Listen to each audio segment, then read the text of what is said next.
How do you know if you're the truth? How do you know if you're a fraud? How do you know if you're a hypocrite? How do you know if you're really true to the game and true to who you say you are? The only way that you really know who you are is when you've been tested.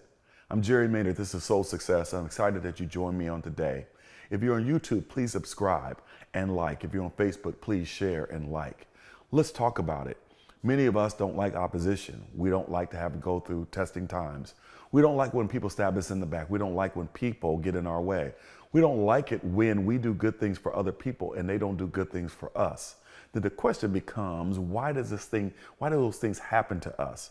One of the reasons is because in life, we are tested. Because of opposition, we learn who we really are. I really don't know who you are until you've been put in a position where you've been opposed, tested, and challenged. You know what? When we go to school and we study a subject matter, we can say, yeah, I've got it down, I know it. But when you take that test, it gives you a grade. And that grade really tells you how well you know the subject matter. It tells you where you need to study more or study less. It tells you whether you have mastered that subject that you've been studying all this time. The same thing is true in life.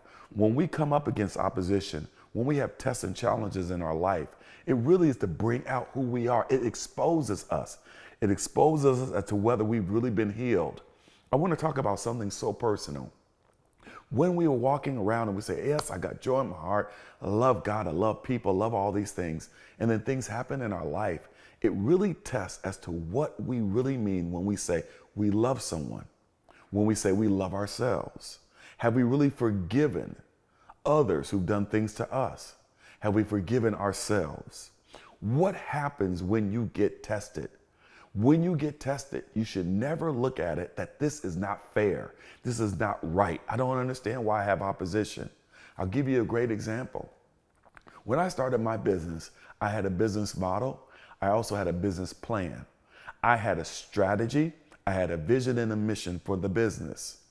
It wasn't until my business and myself came under attack and opposition that I knew that my business would sustain itself and would stand against the opposition, the testing, and the troubles that came my way. The strength of the business model, the strength of the business plan, the strength of my strategies did not show itself until after I was tested. My fortitude, did I have what it took to be a business person? Could I take criticism? Could I take rejection? Let me talk about that. Could I take rejection? When I started my business, I just knew that everybody that I helped in the past would come and say, oh, Jerry, I'm going to support you. I'm going to support your business because you were there for me. That didn't happen. I could have given up and I could have quit. In fact, there were times I wanted to. But it really was a test to show the fortitude of whether I had it or not to continue in the business. Could I go beyond the good times and look at the bad times, to weigh the two, to learn from the bad?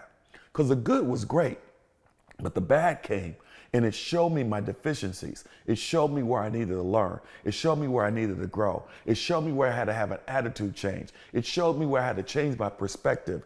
Literally change my perspective. Stop taking everything so personal, Jerry. It's a business. You went out, you presented it, you presented your services, you presented what you could do, and they said no. What are you going to do about rejection? How can you handle rejection? It made me who I am today because of the testing and the opposition. It caused me to grow. And so instead of saying, boy, this isn't fair, I wish I never had to go through these testing times. Boy, I wish I never had to go through bad times. I wish I didn't have these enemies. I wish I didn't have this opposition. Instead of saying that, I say, thank God I had it. Thank God I went through it. It didn't feel good when I went through it, but thank God I went through it because now it made me who I am today. When people ask me, Jerry, why do you think you've been successful? I have one answer: pain. Pain is the reason why I've been successful. Until you experience pain, everything, in my opinion, is theory. You can have a theory as to how to run a business. You can have a theory about how to run a play in basketball, baseball, or football. But until you actually go out there and you put yourself on the line and you put yourself out front and you literally put your life in this fishbowl, we call this journey, and then experience what it's like to go out there and try, fall down, get back up, you have scabs on your knee or your elbow from falling down. It teaches you, it makes you, it refines you, it gives you, literally, it gives you the opportunity to learn not only about God, but also yourself, and to put your trust in your faith, in yourself and in your God. Pain, I always tell people I got my butt kicked so many times, but I kept getting back up. And from getting my butt kicked today, I learned how not to get my butt kicked that way. Then I got my butt kicked another way. Then I learned, okay, don't get your butt kicked that way. And then I got my butt kicked the third way. But then I learned from that. So that by learning and growing over time, you go from X to Z. You learn in the why. You learn in that position where people and things happen. And then finally, you learn about yourself. You know, the greatest victory is not overcoming your enemies. The greatest victory is not reaching your goals and your mission. The greatest victory is not meeting your objectives. The greatest victory you have is when you build your character and learn more about you and who you are. Your character, learning of yourself, molding and building yourself based on what you have gone through in life to learn how to achieve, to overcome, to correct, to pivot, to have joy in the midst of your pain. If you haven't gone through anything, you'll never appreciate life. If you haven't never gone through anything, you'll never learn in life. You know, they talk about Kobe Bryant and his greatness on the court during the game, but he will tell you it was from hours and hours of practice every day, all day, practicing his craft. The pain of practice is the same for us in our life. We have got to understand it is not for us to avoid pain. It's what you do with it. It's not to avoid opposition. It's how you respond to it. It's not to avoid loss and taking an L.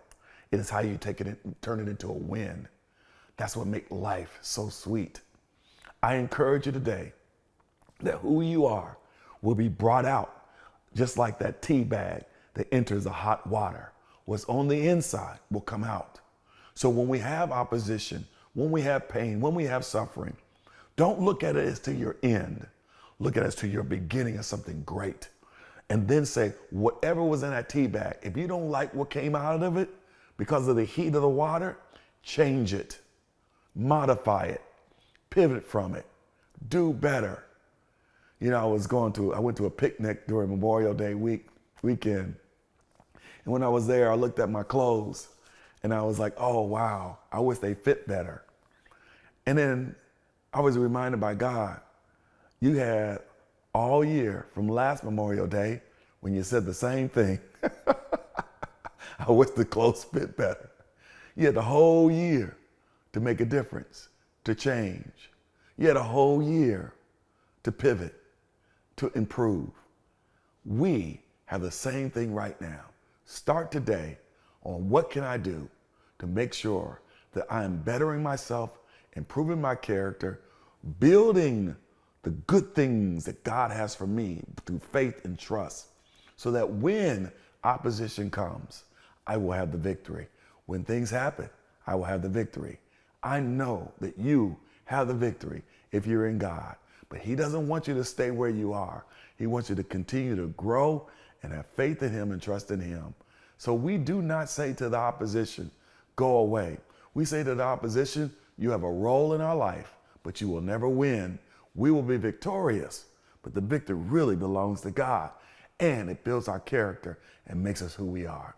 This is so success. I hope that you got the lesson from my heart that I wanted and intended to give unto you. This is personal, and I hope you understand it comes from the heart. Join us every Thursday, 7 o'clock on our YouTube page, or join us on this Facebook page. Make sure that you like and you share, and on YouTube that you subscribe. We will see you next week. Be blessed.